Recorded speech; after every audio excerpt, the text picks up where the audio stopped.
Hola, kita ketemu lagi di Ngaji Sejarah yang kali ini saya mau membahas soal permesta atau perjuangan semesta. Ada juga yang menyebut dengan istilah perjuangan rakyat semesta yang dalam narasi sejarah nasional sering digabungkan dengan gerakan PRRI atau sering kita lihat PRRI garis miring permesta ya.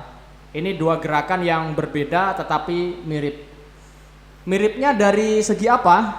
Dari segi tuntutan, yaitu sama-sama menuntut otonomi daerah. Tapi sebelum masuk ke bahasan utama, saya coba bahas dulu bagaimana konstelasi politik menjelang gerakan ini muncul. Mirip-mirip dengan yang sudah saya bahas pada video tentang PRRI ya.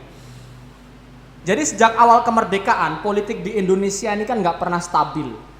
Polarisasi kekuatan politik itu sangat kelihatan. Dan setelah pemilu 1955, pemilu pertama di Indonesia, polarisasi itu tambah kelihatan. Baik itu antar partai, antar ideologi, sampai antar kelompok dan kepentingan, itu sangat terlihat.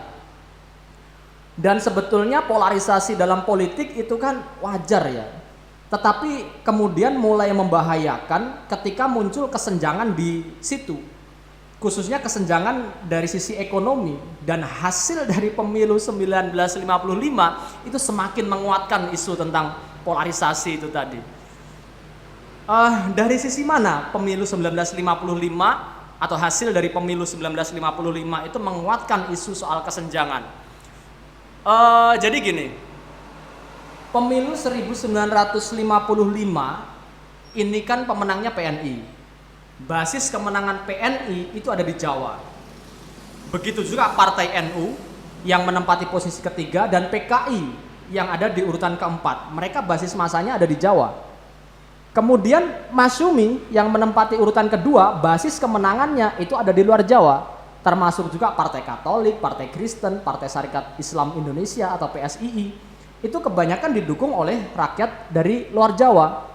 Dari sinilah kemudian muncul kecenderungan polarisasi antara partai nasionalis dan komunis di Jawa di satu sisi dan partai agama di luar Jawa. Polarisasi ini kemudian memunculkan pergolakan di luar Jawa, khususnya Sumatera dan Sulawesi. Ditambah lagi kegagalan pemerintah dalam mengurus perekonomian. Sentralisasi perekonomian nasional ini menyebabkan daerah dengan sumber daya alam yang begitu kaya tetapi penduduknya sedikit itu nggak dapat menikmati hasil alamnya karena semuanya disedot oleh Jawa. Nah, pembangunan ekonomi yang dicanangkan oleh kabinet-kabinet pada waktu itu juga nggak jalan, termasuk yang dicanangkan oleh kabinet Ali Sastro Amijoyo tahun 1953 atau kabinet Ali 1 ya, 1953 sampai 54 itu juga berhenti di slogan aja karena prakteknya nggak jalan. Keadaan ini diperparah dengan kebijakan dropping pegawai dari pusat ke daerah dengan alasan untuk menggalang persatuan. Nah, dari sini putra daerah jadi terancam dengan kebijakan itu. Putra daerah menjadi semacam ada perasaan bahwa mereka tidak bisa untuk berkecimpung di dalam pemerintahan karena pegawai-pegawainya atau pejabat-pejabat di daerah itu di-drop dari pusat. Yang kebanyakan di orang-orang Jawa. Nah, jadi ada kecenderungan partai penguasa ketika itu yaitu PNI itu memperkuat dirinya sendiri. Jadi cuma PNI aja yang diperkuat, tidak bangsa Indonesia secara umum. Ada semacam spoil system lah di sini. Oke, kemudian kegagalan pembangunan ekonomi ini dirasakan berbagai lapisan masyarakat, termasuk prajurit TNI. Banyak pimpinan militer di daerah itu yang jengkel ya karena nggak dapat anggaran dan kesejahteraan yang memadai.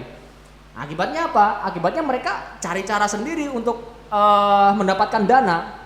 Caranya gimana? Ya seperti yang sudah saya bahas di kasus PRRI, yaitu ekspor hasil pertanian lokal tanpa prosedur dari pusat. Itu terjadi di banyak tempat, Sumatera Utara, Sumatera Barat, Sulawesi Utara, Sulawesi Selatan, termasuk Jawa Barat, Jawa Tengah, itu pun juga melakukan mereka. Salah satu yang pernah melakukan praktik ini kan Pak Harto waktu menjabat Panglima Teritorium 4 di Jawa Tengah ya, yang sekarang ya Pangdam lah kira-kira. Yang gara-gara itu hampir dipecat kan Pak Harto ini dari dinas kemiliteran. Nah selain itu juga semakin dekatnya PKI dengan Bung Karno itu sangat mengkhawatirkan bagi rakyat non komunis. Dan melihat latar belakang yang seperti itu ya, sekarang kita coba masuk situasi di Sulawesi pada tahun-tahun sekitar kemunculan gerakan Permesta atau sekitar tahun 1956. Di Sulawesi keadaan kan sebetulnya tidak pernah tenang pada waktu itu. Periode 50 sampai tahun 60-an itu kan tidak pernah tenang mereka. Gerakan Kahar Muzakar itu sangat mengganggu keamanan. Di Maluku pembunuhan itu terus dilakukan oleh RMS ya, Republik Maluku Selatan. Dan Sulawesi Utara keadaan petani juga sangat memprihatinkan karena adanya mismanagement di situ.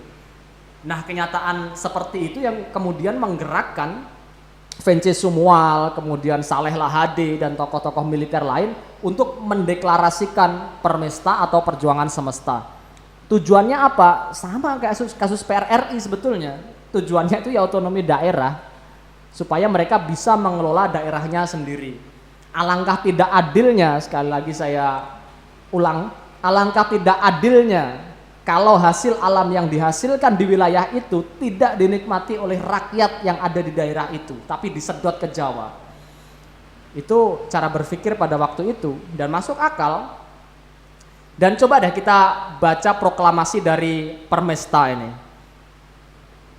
Proklamasi, demi keutuhan Republik Indonesia serta demi keselamatan dan kesejahteraan rakyat Indonesia pada umumnya dan rakyat daerah di Indonesia bagian timur pada khususnya, maka dengan ini kami nyatakan seluruh wilayah teritorial 7 dalam keadaan darurat perang serta berlakunya pemerintahan militer sesuai dengan pasal 129 Undang-Undang Dasar Sementara dan Peraturan Pemerintah Nomor 33 Tahun 1948 dari Republik Indonesia.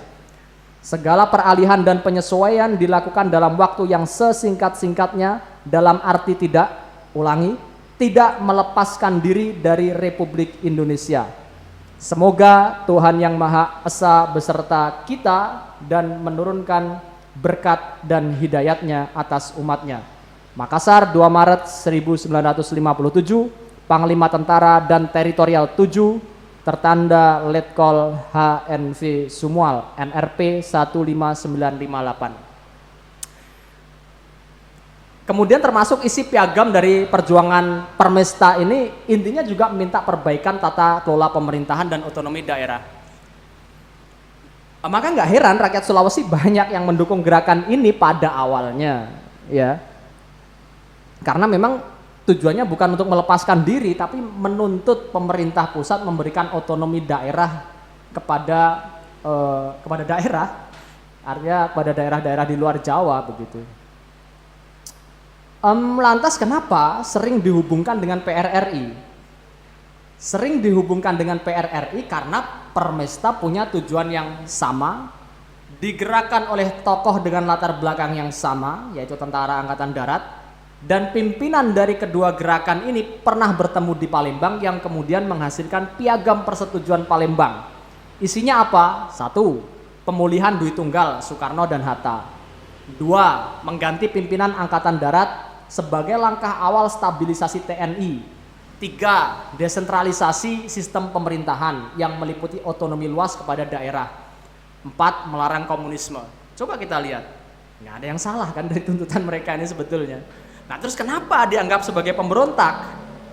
Dianggap sebagai pemberontak itu karena PRRI dideklarasikan salah satu pimpinan dari Semesta, Daniel Somba ini menyatakan pemutusan hubungan dengan pemerintahan Soekarno tanpa sepengetahuan dari Sumual yang waktu itu ada di Manila.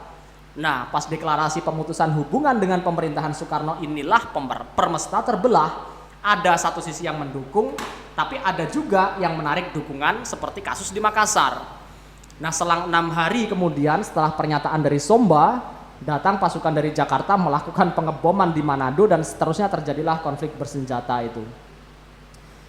Ya, begitulah kemelut di awal kemerdekaan kita ya, ketika sistem politik dan sistem pemerintahan belum mapan, ide-ide visioner itu harus berbenturan dengan keadaan politik pada waktu itu. Yang hari ini perjuangan tokoh-tokoh PRRI dan Permesta sebetulnya kan terwujud dengan otonomi daerah itu. Karena memang nggak mungkin mengatur negara sebesar Indonesia dengan cara-cara yang sentralistik. Bahkan kalau saya pribadi ya, itu lebih condong kalau Indonesia ini lebih cocok dikelola dengan sistem federal.